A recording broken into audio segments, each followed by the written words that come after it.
जब वहाँ पे पहुंचो तो दोनों बच्चे स्टेज पे पड़े हुए थे, मरे हुए।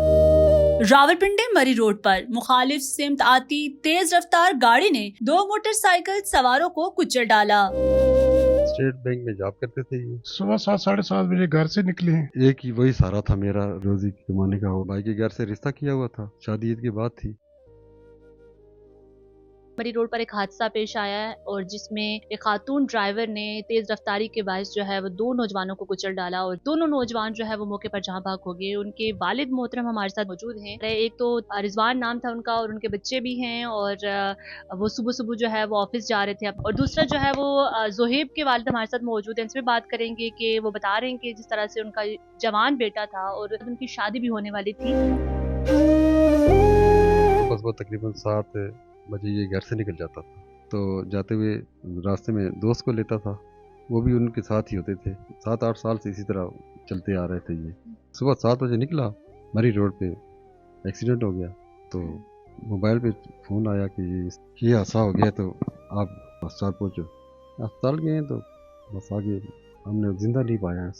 तो अभी उनकी शादी भी होने वाली, भाई के घर से रिश्ता किया हुआ था, तो शादी ईद के बाद थी। FIR दर्ज हुई है।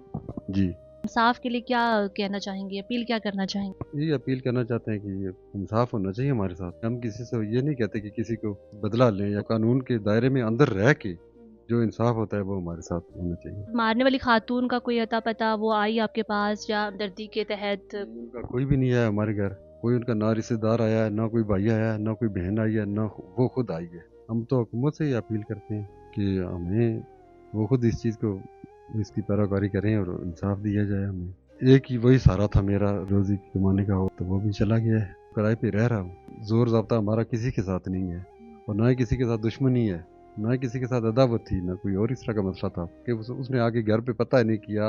हमारे नमाज जनाजा भी कोई नहीं आया उनका, तो हम मस्ती समझेंगे इसको। फिर ये पुलिस कितना कोऑपरेट करे? तो वो कह रहे हैं कि इंशाल्लाह बेहतर होगा, जो भी होगा हम बेहतर करेंगे, लेकिन अभी तक डिले ही कर रहे हैं। अपोजिट सामने कोई चीज़ नहीं आ रही है और पूरी जमानत करा के उन्होंने छोड़ दी है।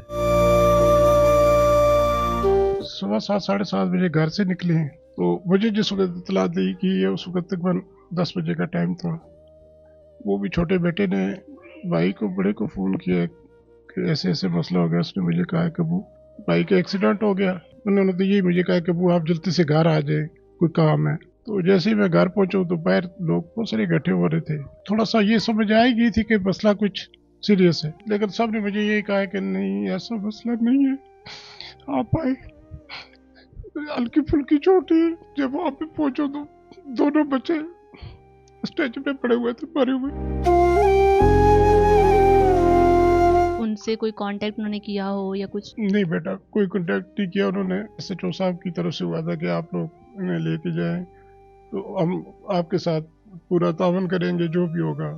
उसके पास अभी तक तो कोई चीज़ ऐसी सामने नहीं। फिर उन्होंने जनाजे के लिए भी कोई आदमी हमारी तरफ यहाँ नहीं आया, किसी ने पूछा मांगा भी नहीं कि आपके साथ क्या हुआ है क्या नहीं है।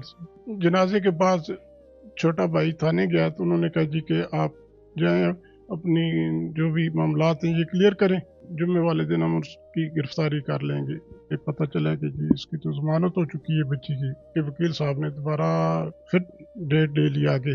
वो तो 1 हफ्ते का कह रहे थे, लेकिन जज साहब ने 2 दिन की दी है। तो अब हमारी तो बस एक ही दरख्वास्त है, एक ही अपील है, CPO साहब से भी है, IG साहब से भी है, वज़ीर आला साहब से भी है, हमें इंसाफ दिया जाए कि कम से कम आइंदा के लिए किसी और के बच्चों के साथ ऐसा ना हो जो हमारे साथ हुआ है। रिजवान के बच्चे कितने? रिजवान की 3 बेटे 1 बेटी है। बेटी भी बेचारी बीमार है।